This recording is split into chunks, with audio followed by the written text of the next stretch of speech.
Hello বন্ধুরা, good morning. Welcome to my channel.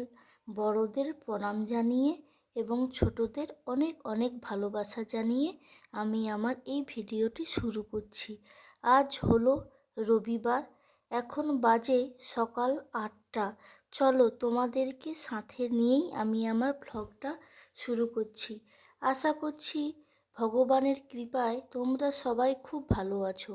আমিও খুব ভালো আছি। বন্ধুরা দেখো, সকালে আমি ঠাকুরকে প্রণাম করে স্নান করা হয়ে গেছে আমার। 8টা বাজে।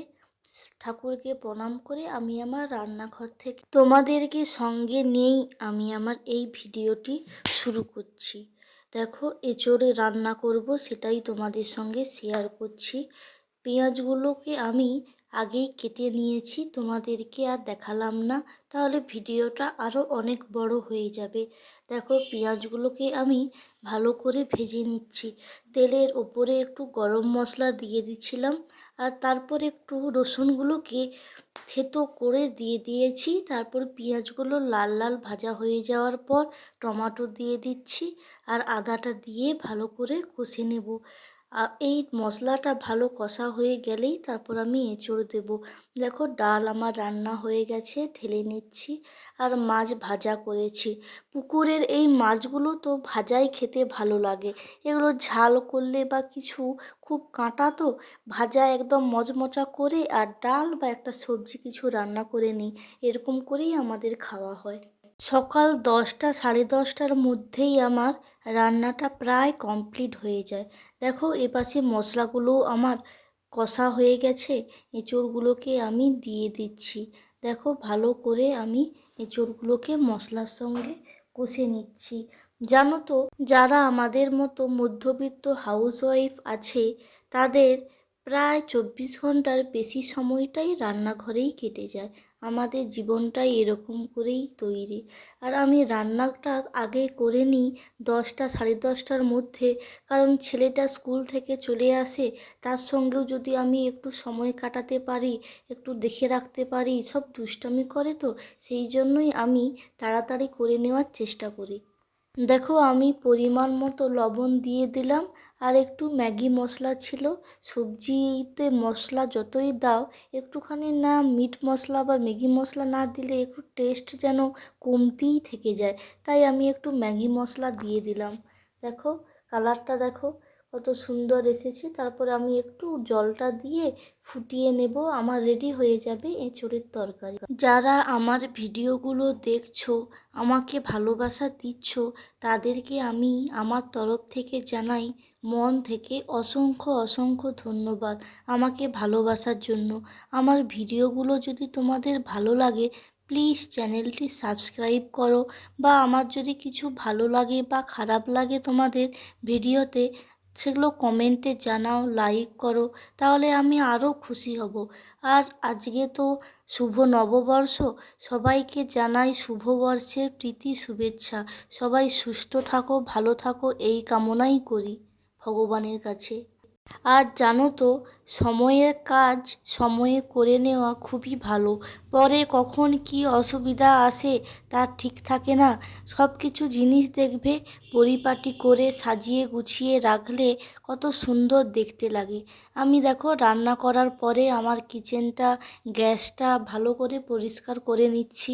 আর রান্নার পরে তো একটু তেল ছাট পড়েই থাকে, সেগুলোকে সঙ্গে সঙ্গে পরিষ্কার করে নিলে দেখবে খুব সহজেই উঠে যায়। কিন্তু ওইগুলো যদি পড়ে থাকে দিনের পরে দিন, তাহলে দেখবে পরিষ্কার করতে খুবই অসুবিধা হয়। দেখো, আমি রান্নার পরে সমস্ত জিনিসগুলো সব পরিষ্কার করে ধুয়ে নিচ্ছি।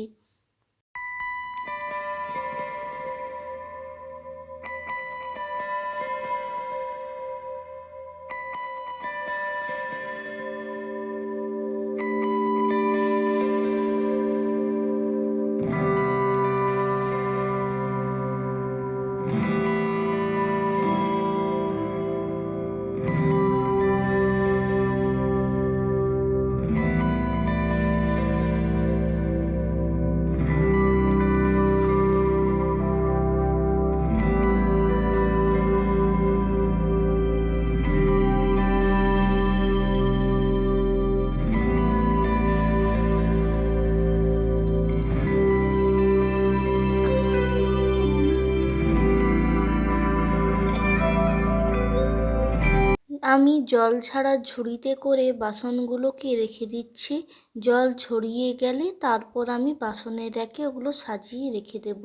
দেখো মেয়েদের সারা দিন এইরকম টুকিটাকি এটা সেটা করতে করতেই কোথা দিয়ে যে 24 ঘন্টা চলে যায়, আবার রাত হয়ে যায়, আবার তারপরে সকাল হয়, আবার কিছু না কিছু কাজ এটা সেটা করতে করতেই আবার রাত হয়ে যায়, আবার সকাল হয়।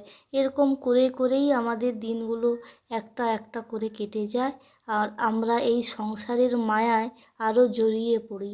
দেখো এবার বিকেলবেলা আমি ঘুম থেকে উঠে পড়েছি। একটু আমাদের বাড়ির পাশেই এইরকম একটু সবজি চাষ করার মাঠ আছে, সেখানেই দেখো একটু জল দিয়ে দেব। অনেক দিন হলো জল দেওয়া হয়নি, আর রোদ্রে দেখো মাটিগুলো একেবারে শুকনা হয়ে গেছে।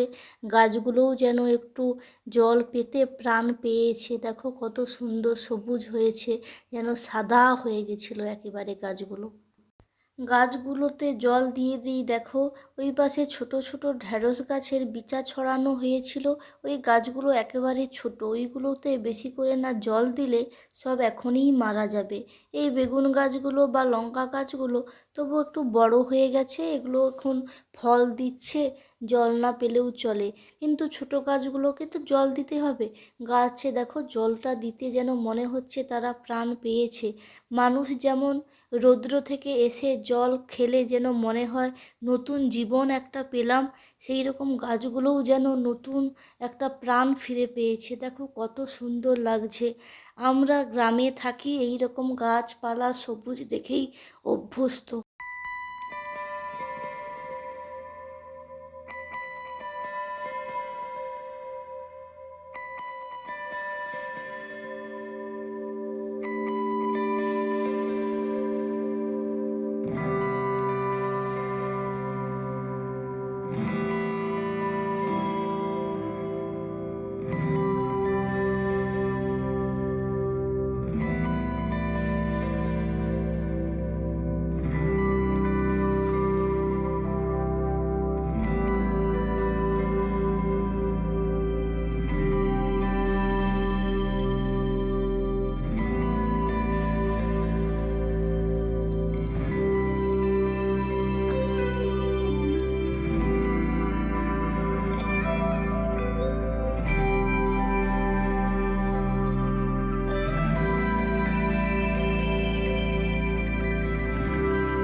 এই গাছগুলোকে জল দেওয়ার দরকার আছে, সেগুলোকে আমার জল দেওয়া হয়ে গেছে।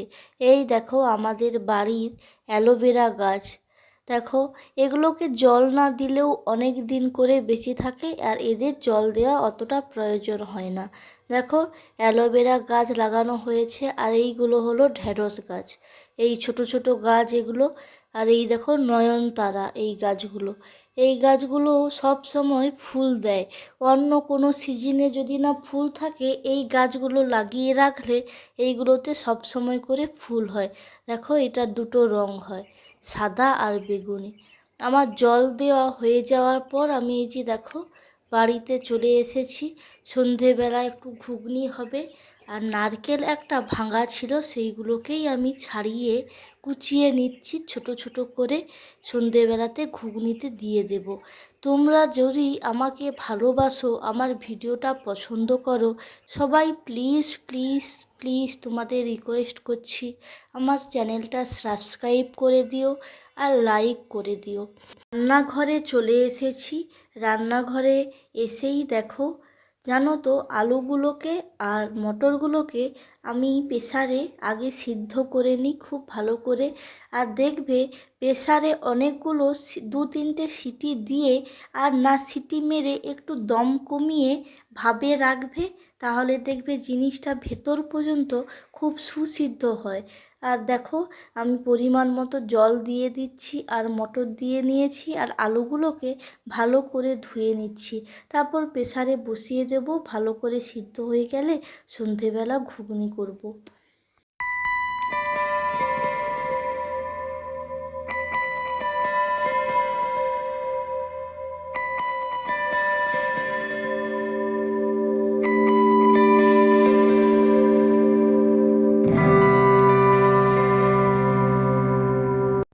আমার বড় ভিডিওতে একটা ঘুগনির রেসিপি আছে, আজ আর তোমাদের সঙ্গে শেয়ার করলাম না।